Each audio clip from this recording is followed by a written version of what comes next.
Sometimes the best revenge is letting someone think they've won, especially when you know what's really coming. I'm Rebecca Morgan, and this is the story of how my mother-in-law's greed led to her biggest mistake. I come from a family of jewelers, third generation. My grandfather started with a small shop in New York's Diamond District, and my father turned it into Morgan Rare Gems, one of the most respected names in high-end jewelry. But when I met Christopher Anderson, I kept that part of my life quiet. Chris was perfect, kind, funny, and completely uninterested in material things. His mother Patricia, however, was a different story. A jewelry store clerk? She'd sneered when Chris introduced us. Darling, you could do so much better. I didn't correct her assumption. After watching how she treated people she thought had money, I preferred her underestimating me. Besides, I had my reasons for keeping quiet about my family's business. You see, I wasn't just from a family of jewelers. I was a certified gemologist with a special talent for finding rare-colored diamonds. The pink diamond I'd discovered 2 years before meeting Chris was my masterpiece, an 8.2-carat flawless stone worth millions. My father had it set in a simple gold band, making it look like a pretty but unremarkable rose quartz. The best gems often hide in plain sight, he'd always said. When Chris proposed, he apologized for not being able to afford an expensive ring. I know it's not much, he said, offering a lovely small diamond solitaire. It's perfect, I assured him, and it was. I wore my pink diamond ring on my right hand, letting everyone assume it was costume jewelry. Patricia was horrified by my engagement ring. That tiny thing? Christopher, we need to discuss standards. But Chris stood firm. Becca loves it, Mom. That's all that matters. The wedding planning was a nightmare. Patricia insisted on being involved in every decision, then criticized all our choices. A simple ceremony? But what will people think? She was obsessed with appearances, always dropping hints about their family's old money. Though Chris later admitted most of it was gone, spent on Patricia's endless pursuit of status. I caught her several times trying to snoop through my things, obviously looking for signs of hidden debt or secrets. She couldn't believe someone of her son's status would choose to work in retail without some ulterior motive. A week before the wedding, she cornered me at the bridal shower. I know you're hiding something, she hissed. No one as common as you chooses such a small ring without a reason. I just smiled, touching my pink diamond ring. Sometimes things aren't what they seem, Patricia. She zeroed in on the ring. Like that fake pink stone you're always wearing? Trying to pretend you have something valuable. Something like that. The wedding was beautiful despite Patricia's attempts to make it grander and more showy. Chris and I were happy, and that's what mattered. We settled into married life, both working, he as an architect, me still at the jewelry store. Then I got pregnant. Patricia was initially excited about her first grandchild, until she realized we weren't planning to name the baby after her. Family tradition demands it, she insisted. We're starting our own traditions, Chris replied firmly. As my due date approached, Patricia's behavior became increasingly erratic. She'd show up unannounced, rifle through our things when she thought we weren't looking, and make snide comments about our modest lifestyle. The day I went into labor, everything came to a head. Chris rushed me to the hospital while Patricia insisted on stopping by our house to pick up some things you'll need. I was in the delivery room when she burst in triumphant. I sold your silly rings, she announced. Both of them, your pathetic engagement ring, and that fake pink glass thing you always wear. Now I can finally take that cruise I've been wanting. Through my contractions, I managed to ask, where did you sell them? Davidson's Jewelry downtown. They gave me $800 for both, more than that costume junk was worth. I just wish you'd had some real jewelry I could have sold. Chris was furious, trying to make her leave, but I grabbed his arm. Call Davidson's, I whispered. Tell them to check the pink stone carefully. They'll know what to do. He stepped out to make the call, while I focused on breathing through contractions.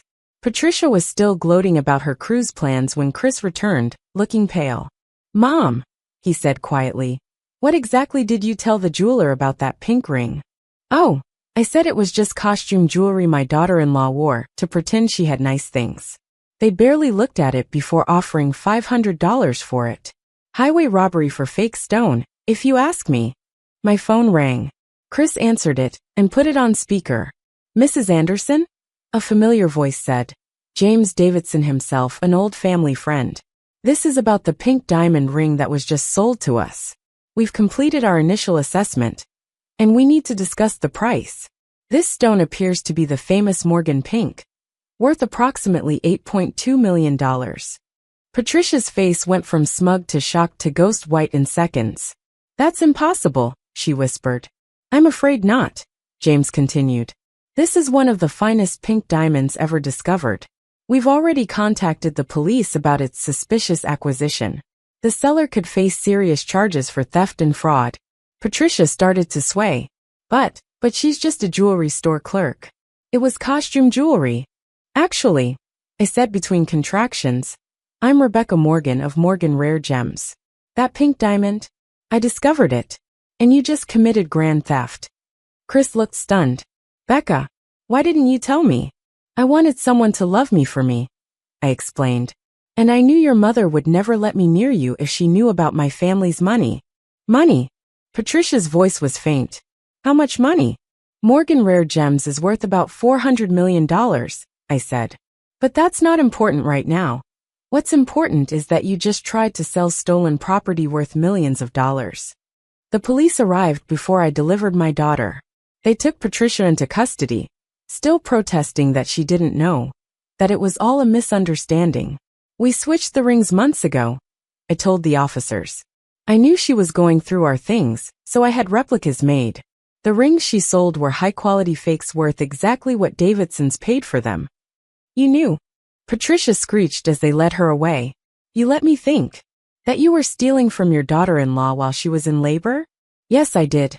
Consider it a lesson about appearances and assumptions. After she was gone, Chris held my hand through another contraction. I can't believe you never told me about your family. Are you angry? He laughed. Angry that my wife is brilliant, successful, and clever enough to catch my mother in her own trap?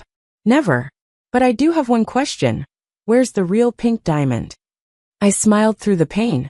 In my father's vault, along with your real engagement ring.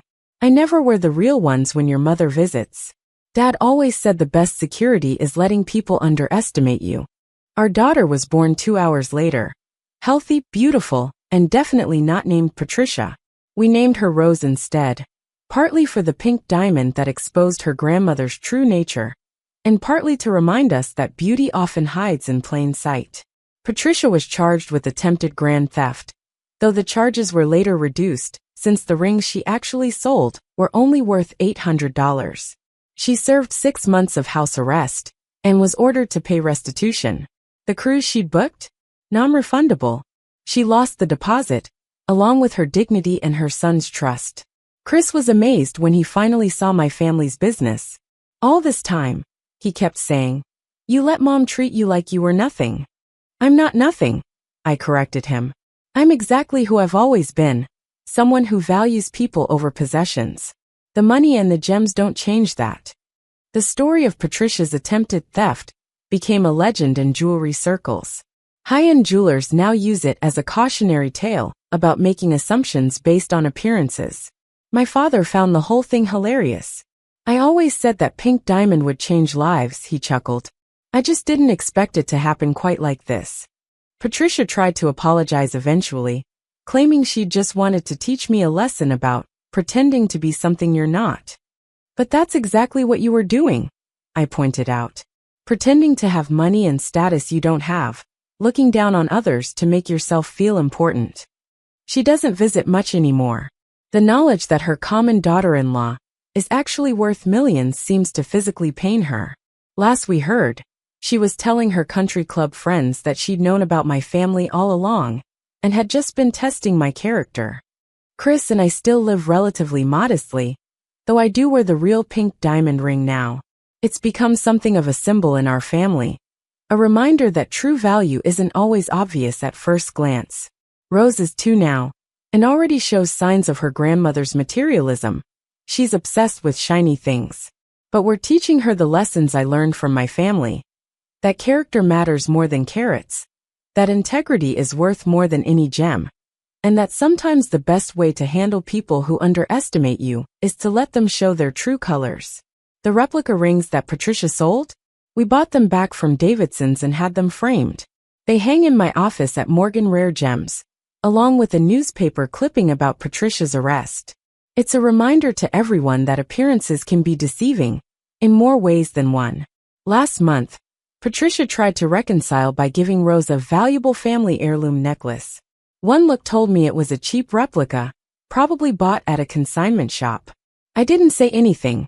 Some lessons about authenticity take time to learn. Chris has embraced our comfortable but not flashy lifestyle, understanding now why I value privacy over display. My mother spent her life trying to seem rich, he observed recently.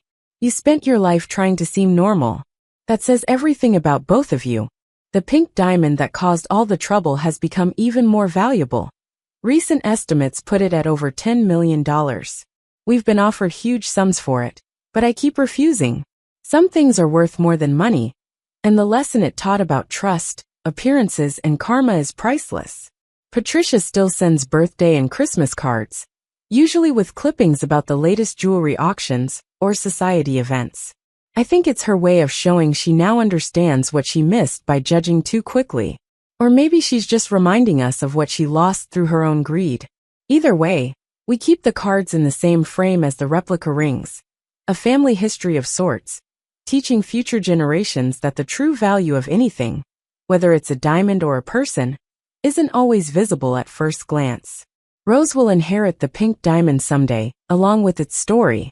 I hope she'll understand that its real worth isn't in its monetary value, but in the lesson it taught about seeing people for who they really are, not who you assume them to be. As for Patricia, she still goes on cruises, though less expensive ones now. Sometimes she sends us postcards, always mentioning how she's learned to appreciate the simple things in life. We smile and add them to our collection of memories. Reminders that sometimes the best revenge isn't about getting even, but about letting people reveal their true nature while you quietly shine on, like a rare pink diamond hiding in plain sight. The jewelry industry has changed since this incident. More high-end jewelers are careful about verifying ownership before purchases, and there's a new appreciation for the art of understated wealth. Patricia inadvertently helped create a more ethical industry, though that's probably not the legacy she was hoping for. In the end, the ring she thought she stole taught everyone valuable lessons about assumptions, authenticity, and the true nature of worth. Not bad for a stone she thought was fake glass. And me? I still work in the family business, still wear simple clothes, and still let people underestimate me sometimes. After all, as my father always says, the most valuable things in life often hide in plain sight, whether they're rare pink diamonds or honest hearts. Thanks for watching. See you again in the next video. Stay stunned.